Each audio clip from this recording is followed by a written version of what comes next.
태국과 캄보디아 국경. 여기서 총성이 잦아들고 있다고 합니다. 이거 좋은 소식 아니냐고요? 글쎄요, 꼭 그렇지만은 않은 것 같습니다. 왜냐면 이 군사적 긴장이 풀리는 바로 그 자리에서 눈에 보이지 않는 완전히 새로운 전쟁이 시작되고 있거든요. 과연 이 국경의 평화가 진짜 평화라고 할 수 있을까요? 오늘 이 변화의 뒷이야기를 한번 제대로 파헤쳐 보겠습니다. 자, 그래서 오늘은 크게 네 가지를 짚어볼 겁니다. 먼저 겉으로 보이는 평화, 그러니까 국경의 긴장이 어떻게 완화되고 있는지부터 살펴볼 거고요. 그리고 바로 그 뒤에 숨겨진 위협이죠. 이 사이버 범죄와의 전쟁은 또 어떻게 격화되고 있는지 들여다볼 겁니다. 이 두 가지 조각을 딱 맞춰서 새로운 위험 지도를 한번 그려보고요. 마지막으로는 이 지도를 가지고 여러분이 현장에서 바로 써먹을 수 있는 실용적인 액션 플랜까지 제시해드릴게요. 자, 그럼 첫 번째 이야기부터 바로 시작해보죠. 오랫동안 정말 분쟁이 잦았던 곳이잖아요. 이 태국과 캄보디아 국경. 근데 여기서 어떻게 군사적 대치가 말 그대로 관리된 완화 국면으로 접어들고 있는지 그 속을 한번 자세히 들여다보겠습니다. 자, 여기 왼쪽은 분쟁, 그리고 오른쪽은 협력. 이 두 단어만 봐도 모든 게 설명이 되죠. 불과 얼마 전까지만 해도 진짜 총격전이 벌어지던 그 국경이 이제는 협력의 시대로 가고 있다는 아주 강력한 신호탄인 겁니다. 그 구체적인 첫걸음이 뭐냐? 바로 이 무기철수 합의예요. 이게 그냥 대충 하는 게 아니고요. 11월 1일부터 시작됐는데 아주 체계적입니다. 여기 보시는 것처럼 총 3단계로 진행이 돼요. 처음엔 다연장 로켓 같은 걸 먼저 빼고요. 그 다음엔 155mm 야포, 그리고 마지막엔 장갑차랑 전차 같은 진짜 핵심 중화기까지 순서대로 철수시키는 거죠. 이건 그냥 우리 무기 빼요 하고 보여주는 쇼가 아니에요. 서로 신뢰를 한번 제대로 쌓아보겠다는 강력한 의지의 표현인 겁니다. 그런데 말이죠. 무기만 뺀다고 모든 문제가 다 해결될까요? 절대 아니죠. 아직 해결해야 할 또 다른 핵심 쟁점이 있는데 그게 바로 이 숫자 18에 걸려 있습니다. 이 18이 뭐냐면요. 아직 태국에 붙잡혀 있는 캄보디아 군인들의 수예요. 이 군인들을 풀어주는 게 이게 결코 간단한 문제가 아닙니다. 태국이 딱 4가지 조건을 내걸었어요. 내용을 한번 보세요.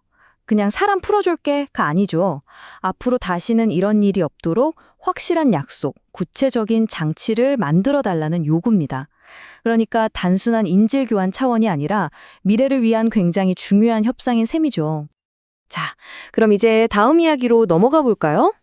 이렇게 한쪽 국경은 잠잠해지고 있는데 이상하게도 바로 그 시점에 완전히 다른 종류의 전쟁은 오히려 더 뜨거워지고 있습니다. 과연 무슨 일일까요? 이 새로운 전쟁, 규모가 어느 정도인지 감이 잘 안 오시죠? 그럼 이 숫자 한번 보시죠. 자그마치 1200만 달러, 우리 돈으로 약 16억 원입니다. 근데 진짜 놀라운 건 뭔지 아세요? 이게 딱 한 개의, 단 하나의 사이버 사기 조직이 벌어들인 돈이라는 겁니다. 어마어마하죠? 이게 그냥 동네 경찰이 출동한 수준이 아니었어요. 캄퍼트 지역에서 벌어진 일인데 베트남하고 캄보디아 당국이 아예 국경을 넘어서 힘을 합친 겁니다.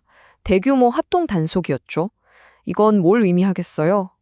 양국 정부가 이 문제를 정말 심각하게 보고 있고 이제는 제대로 뿌리 뽑겠다고 칼을 빼들었다는 아주 명백한 신호입니다. 자, 여기서부터가 진짜 흥미로운 지점입니다.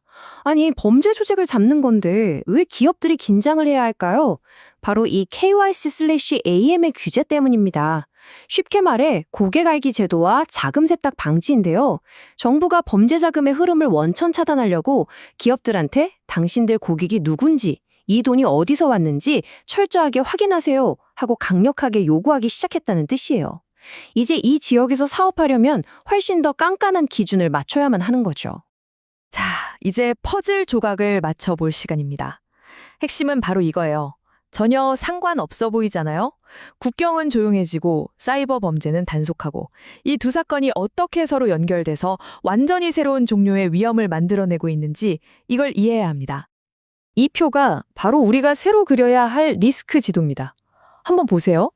군사 충돌 같은 물리적인 리스크는 분명히 줄어들고 있어요. 좋은 일이죠. 하지만 바로 그 빈자리를 사이버 범죄 같은 눈에 보이지 않는 리스크가 무섭게 치고 올라오고 있습니다. 이건 무역이나 투자를 하는 분들께는 기회이면서도 동시에 훨씬 더 정교하고 까다로운 위험 관리가 필요해졌다는 뜻이기도 합니다. 자, 그럼 이제 가장 중요한 파트입니다. 이론은 다 알았고, 그래서 우리는 뭘 해야 하는가? 이 질문에 대한 답을 찾아봐야겠죠? 지금부터는 현장에서 바로 써먹을 수 있는 아주 구체적인 실천 계획을 알려드릴게요. 제일 먼저 거버넌스, 그러니까 우리 내부 규칙부터 손봐야 합니다. 지금 당장 계약서 한번 꺼내보세요. 흔히 말하는 불가항력 조항 있잖아요. 뭐 전쟁이나 천재지변 같은 거. 근데 이게 지금 같은 사이버 리스크까지 포함하고 있는지, 아니면 급격한 환율 변동에 대비한 안전장치는 제대로 되어 있는지, 이거 반드시 체크해야 합니다. 운영 면에서는요, 이제 미리미리 대비하는 게 핵심입니다. 예를 들어, 국경을 넘기 24시간 전에는 통과가 가능한지 꼭 다시 한번 확인하고, 직원들 대상으로 분기별로 피싱이나 해킹 메일 훈련 같은 것도 꼭 해야 합니다. 그리고 당연히 현지 경찰이나 대사관 비상 연락망 같은 건 기본 중에 기본이겠죠? 자, 이제 돈 문제인데요. 재무적으로는 이 환율 변동에 흔들리지 않도록 대비해야 합니다. 예를 들어서 단기 예산을 짤 때 기준 환율을 딱 정해두거나, 달러 비중이 너무 높으면 통화 해지 같은 걸 고려해 봐야겠죠. 특히 NGO 같은 비영리 단체는 보조금이나 경비를 처리할 때 이 환율 계산을 아주 투명하게 관리하는 게 정말 중요합니다. 자, 그럼 앞으로 어떻게 될까요? 시나리오를 한번 그려보죠. 가장 가능성이 높은 건 70% 확률로 군사적 긴장이 계획대로 잘 풀리는 겁니다. 다행이죠.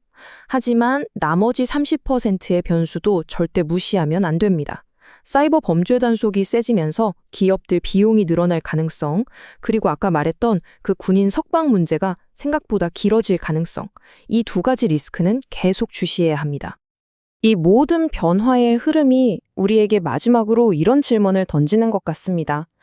눈에 보이는 물리적 국경은 점점 조용해지는데 보이지 않는 디지털 국경은 점점 더 뜨거워지고 있잖아요. 그렇다면 오늘날 동남아시아에서 안보라는 단어는 과연 무엇을 의미하는 걸까요? 우리도 이제 안보에 대한 생각을 바꿔야 할 때가 온 것 같습니다. 오늘 이야기는 여기까지입니다.